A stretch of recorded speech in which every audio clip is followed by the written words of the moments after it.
What's up, people? Welcome back to Digital Knowledge. In today's tutorial, you are going to see how to turn off Android Voice Assistant.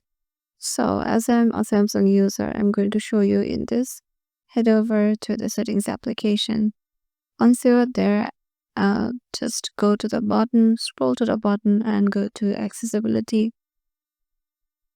Now, what you need to do is just to go to TalkBack and make sure it's turned off in here.